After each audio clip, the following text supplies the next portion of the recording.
मैं आज यहाँ कहकर जाता हूँ सारे हिंदुओं को, सारे सिख भाइयों बहनों को कि आप एक बार भाजपा सरकार बना दो। हम पहला बिल पंजाब में धर्म परिवर्तन पर प्रतिबंध डालने का लेकर आए। धर्म के नाम से सब तो वध वोटा, नफरत के नाम से सब तो वोटा कौन लेंदा? बीजेपी। गृह मंत्री साहब मैंने कही इसने धर्म परिवर्तन किया, इस पे केस कर दो।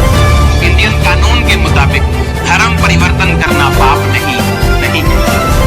आप लॉ के हिसाब से रोज धर्म चेंज कर सकते हैं और कानून आपको इजाजत देता है, कोई बंदा आप पर कुछ नहीं कर सकता। यहाँ तक कि अगर आपके ऊपर कोई पुलिस वाला भी इस विषय पे केस करता है कि आप लोगों ने धर्म परिवर्तन किया, तो उस पर भी केस बनता है, उसको सस्पेंड किया जाता है। आपको ये मालूम होना चाहिए कि धर्म परिवर्तन करना अपराध नहीं, लालच देकर धर्म परिवर्तन करना अपराध है। सब तो वध वोटा, नफरत के नाम से सब तो वध वोटा कौन लेंदा? बीजेपी। ਤੇ ਗ੍ਰਹਿ ਮੰਤਰੀ ਸਾਹਿਬ ਮੈਨੂੰ ਕਹੀ ਜਾਂਦੇ ਨੇ ਕਿ ਤੁਸੀਂ ਧਰਮ ਪਰਿਵਰਤਨ ਨੂੰ ਰੋਕੋ। ਤੁਸੀਂ ਜੇ ਕੋਈ ਐਕਸ਼ਨ ਲੈਣਾ ਤਾਂ ਸਾਡੇ ਨਾਲ ਗੱਲ ਕਰੋ, ਸਾਨੂੰ ਦੱਸੋ। ਬਸ ਉਹਨਾਂ ਉਹ ਜਿੰਨਾ ਵੋਟਾਂ ਤੇ ਉਹਨਾਂ ਦੀ ਅੱਖ ਆ, ਉਹਨਾਂ ਦੀ ਗੱਲ ਕਰਦੇ ਆ ਬਸ, ਠੀਕ ਹੈ ਨਾ। ਇਸ ਕਰਕੇ ਜੇ ਹੁਣ ਬਾਰਡਰ ਸਿਕਿਉਰਿਟੀ ਫੋਰਸ ਹੈ, Punjab police border security force ਦੇ ਨਾਲ BSF ਨਾਲ ਮਤਲਬ ਮਿਲ ਕੇ ਕੰਮ ਕਰਦੀ ਹੈ, ਤਾਂ ਜਿਹੜੀ ਪੁਲਿਸ ਪੰਜਾਬ ਦੀ ਹੈ ਇਕੱਲੇ ਦੀ, ਫਿਰ ਪੁਲਿਸ ਤਾਂ ਦੇਸ਼ ਦੀ ਹੋਗੀ ਨਾ। ਫਿਰ ਜਦੋਂ ਦੇਸ਼ ਤੇ ਹਮਲਾ ਹੈ, ਭਾਵੇਂ ਉਹ ਡਰੱਗਸ ਭੇਜਦੇ ਨੇ, ਭਾਵੇਂ ਉਹ ਪਿਸਤੌਲ ਭੇਜਦੇ ਨੇ, ਭਾਵੇਂ ਉਹ ਕਿਸੇ ਨੂੰ ਵੀ ਸ਼ਰਾਰਤੀ ਅਨਸਰਾਂ ਨੂੰ ਭੇਜਦੇ ਨੇ, ਉਹ ਦੇਸ਼ ਤੇ ਹਮਲਾ ਹੈ। ਤੇ ਦੇਸ਼ ਤੇ ਹਮਲਾ ਪੰਜਾਬ ਪੁਲਿਸ ਰੋਕ ਰਹੀ ਹੈ, ਤੇ ਉਹਦੇ ਬਦਲੇ ਤੁਸੀਂ ਸਾਨੂੰ ਕੀ ਦੇ ਰਹੇ ਹੋ? ਸਾਡਾ RDF ਦਾ ਪੈਸਾ ਰੋਕ ਲਓ, ਸਾਡਾ ਤੁਸੀਂ ਵੀ GST ਦੇ ਪੈਸੇ ਰੋਕ ਲਓ, ਸਾਡੇ ਤੁਸੀਂ ਹਰ ਕੋਈ सहूलत ਦੇ ਵਿੱਚੋਂ ਪੈਸੇ ਕੱਟ ਲਓ। ਹੁਣ ਅੱਧਾ ਰਹਿ ਗਿਆ। आप बेनिफिट ले सकते हैं, आप कभी एक लेवल पे नहीं रहेंगे, चाहे वो फैमिली में हो, चाहे वो फाइनेंस में हो, सेवकाई में हो, कभी आपका लेवल सेम नहीं रहता जब आप अभिषेक को समझ जाते हैं और इसमें चलना शुरू करते हैं। लोग हैरान थे कि ऐसे कैसे हो सकता है कि आप एक ब्रांच खोले और वो 25,000 क्रॉस कर जाए, सेकंड ब्रांच खोले 50,000, 40,000, 15,000, 3 हफ्तों में 15, 20,000। अमृतसर में 2 ब्रांचेस हैं, एक 9 एकड़ में है, एक हॉल में लगती है, हॉल के बाहर बड़ा ओवरफ्लो लगता है। Amazing result, reason anointing.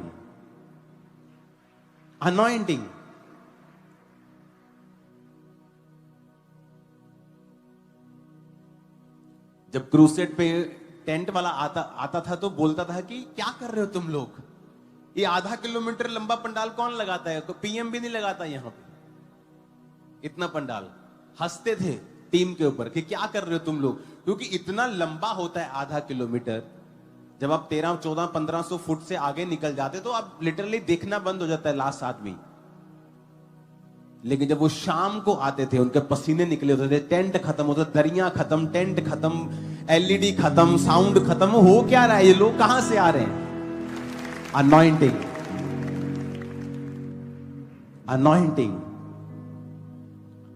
इस अनॉइंटिंग को आपने प्रोटेक्ट कैसे करना है, इसी विषय में मैं बात करूंगा अगले कुछ हफ्ते। इसको बढ़ाना कैसे है, इसमें बने कैसे रहना है, इसकी अहमियत क्या है। जब आप समझ जाते हैं तो यही डिफरेंस है, यही फर्क है। इसीलिए अनॉइंटेड मैन आपको कभी भी लड़ते हुए नहीं मिलेंगे। अगर कोई लड़ता हुआ मिलता है तो वो अनॉइंटेड नहीं है, याद रखना। क्योंकि अनॉइंटिंग एक प्रेशियस सब्सटेंस है जो खत्म हो सकती है, कम हो सकती है, करप्ट हो सकती है, और ये बढ़ भी सकती है। जिस तरह एक माप का विश्वास दिया जाता है और उस विश्वास को बढ़ाना आपने होता है, एक माप का अभिषेक भी दिया जाता है और उसको बना के रखना और उसमें बढ़ना, ये आपकी जिम्मेवारी है। हालेलुया। अब यहां पर वो जीसस के कपड़े को छूकर हील हुई है, वहां पे कुछ प्रेयर नहीं हुई, बिकॉज अनॉइंटिंग।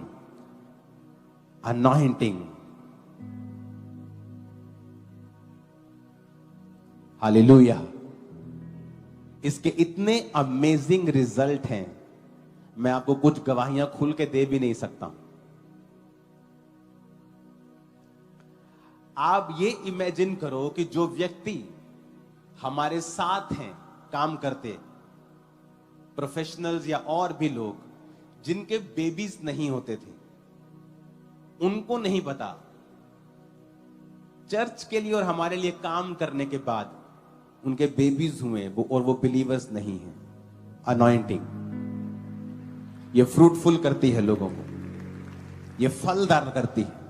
सडनली आपके आसपास सब चीजें फलदार होने लगती हैं।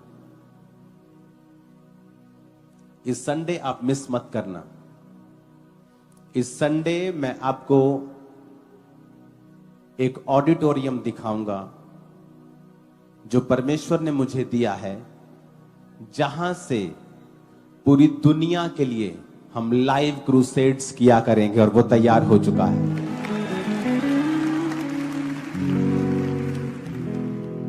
वो ऑडिटोरियम तैयार हो चुका है, उसकी जल्दी ही ओपनिंग की जाएगी और संडे उसकी पिक्चर्स मैं आपको रिलीज करूंगा, और वो उसका नाम है फायर ऑडिटोरियम।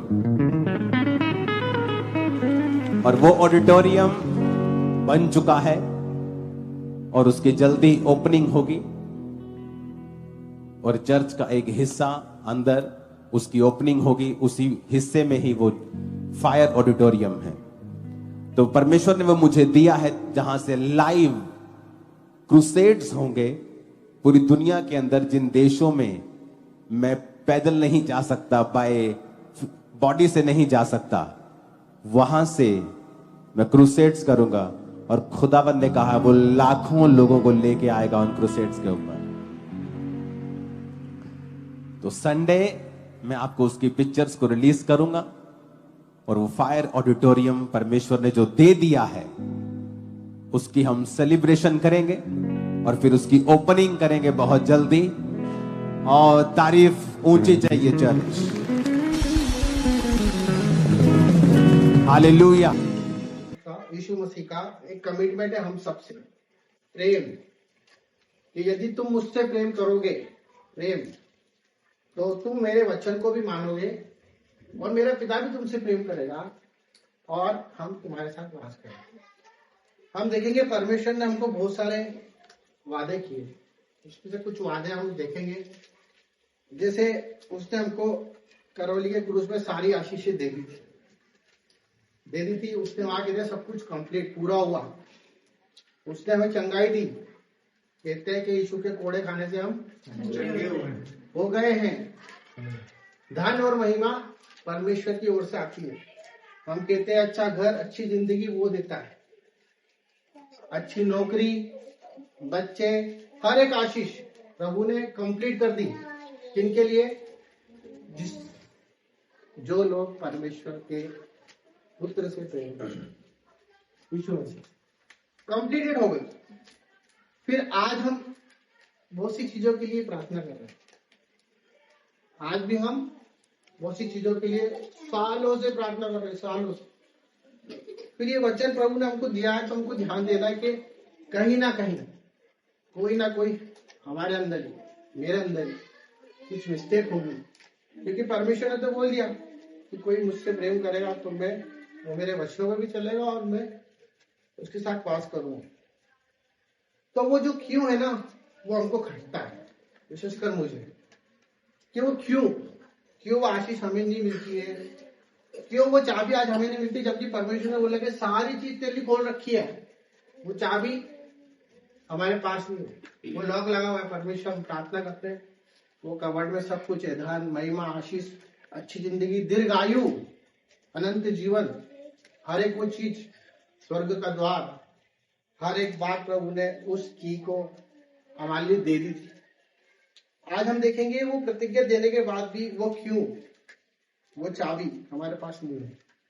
मैं आशा करता हूँ कि परमेश्वर आज इस वचन के द्वारा वो की हमको मिल जाए, हमारे सवालों का जवाब मिल जाए, और हम वो दुनिया की तरह न रहे, और हम परमेश्वर के प्रेम को जान लें। पर उससे पहले हमें अपने आप से कुछ बातें करनी है, क्योंकि जरूरी है कि वचन की तरफ ध्यान दें, अपने आप को जांचे। क्या केवल यीशु का नाम लेना ही सब कुछ होता है?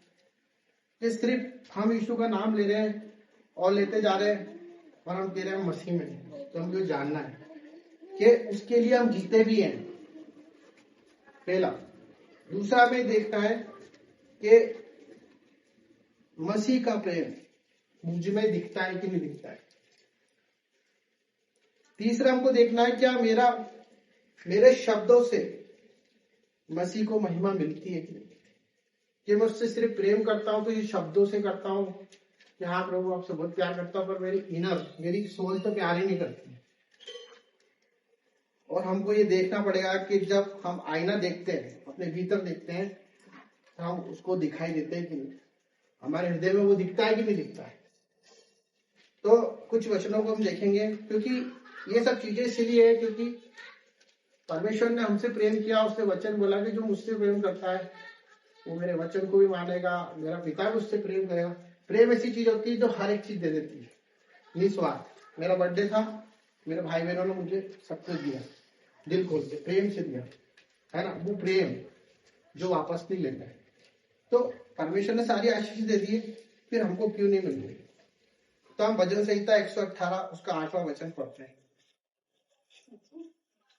भजन संहिता 18 का 8। यहोवा की शरण लेनी मनुष्य पर भरोसा रखने से उत्तम है। हालेलुया। परमेश्वर का वचन ये कह रहा है कि यहोवा का शरण लेना अच्छा है मनुष्य पर भरोसा रखने से, क्योंकि मनुष्य परमेश्वर ने बनाया, वो जानता है कि मनुष्य क्या है। मनुष्य पलट सकता है, परमेश्वर कभी नहीं पलट सकता। तो वो ये कहता है कि हम उसके जीवन में, उसके शरण में रहते हैं कि जब हमें कुछ भी चीज की नीड्स होती है, कुछ भी चीज की हमको, हम तुरंत मनुष्य की शरण में चले जाते हैं, मनुष्य पर भरोसा कर लेते हैं कि ये हमारे लिए करेगा। परमेश्वर तो न जाने कब है, पर हम पहले उससे बात कर ले, इससे बात कर ले, उससे परमेश्वर से हम बात नहीं करते। तो हमको ये देखना पड़ेगा कि जब उससे शरण हम उसके पास लेंगे तो परमेश्वर अपने लिए हर एक वो चीज कर सकता है। आज उसने वादा किया है कि तुम प्रतीति कर लो, जो तुमको चाहिए ना तुम प्रतीति कर लो, वो सब कुछ तुम्हारे लिए हो जाएगा। तो क्या हम जो जीवन जी रहे उसमें हमको देखना है कि बहुत से लोग हमारे आसपास भी हैं, हम चर्च जाते हैं, हम सब कुछ करते हैं, आराधना करते हैं, हर एक बात करते हैं, और हम देखें कि हमारे आसपास वाले लोग भी वैसा ही कर रहे हैं, पर हमारा जीवन का आकार वैसा का वैसा ही है जैसा आज से 5 साल पहले था, जैसा आज से 10 साल पहले हम वहीं के वहीं खड़े हैं। हम किसी चीज के लिए दुआ कर रहे हैं, वो दुआ हमारी हो ही नहीं रही। तो हमें पता लगेगा कि हम क्या मानो किसी मनुष्य के अधीन तो नहीं है, कहीं ऐसा तो नहीं हम किसी पर्टिकुलर सब्जेक्ट के ऊपर टिक गए, क्योंकि परमेश्वर तो देने के लिए बैठा है। जब उसने बोला कि सब कुछ मैं दे दूंगा, तो देने के लिए बैठा है। फिर भी हम लोग आते हैं, अपना सब कुछ करते हैं, तो वहां पे हमको जांचना है कि हम सच में यीशु मसीह के लिए आए कि नहीं। हम कहीं ऐसा तो किसी को इम्प्रेस करना है, बुरा मत मानना, परमेश्वर वचन में लिखा है, फिर बोलो। हम आगे देखते हैं तीतुस 1:16।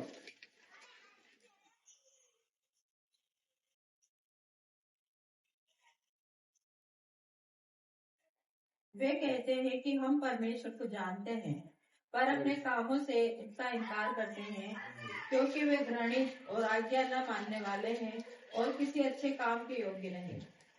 हालेलुया। परमेश्वर का वचन ये कह रहा है कि हम परमेश्वर को तो जानते हैं, पर उसके कामों को करते कि नहीं करते। वचन तो हमने सुन लिया, वचन में लिखा है कि अगर तेरे पास 2 रोटी है तो एक जाके दे क्या, तेरे पास 2 कपड़े हैं तो दूसरा दे दे। अगर तेरे पास जो भी है ना, तेरी कुवत नहीं है भाई, वो मैंने दे रखा है, सांस ही चल रही है ना, ये मेरी है, तेरी नहीं है। मैंने किसी पर्पज से तुझे भेजा है, इसलिए भेजा है। पड़ोसी भी वैसे ही करता है, जो मनुष्य जो मूर्ति पूजा करता है, हर एक वो चीज करता है, गंदे काम करता है, वो भी वही करता है, सेम है। हमें उसमें क्या अंतर हो गया। जब उसने बोला है कि तुम मेरे वचन को सुन ले, तो पड़ोसी भी हम बिठा लेंगे ना, भी सुन लेगा, वो सुन लेगा, आके बोले हाँ मैं भी जानता हूँ यीशु मसीह को, मैं प्रार्थना में जाता हूँ। प्रार्थना में जाने से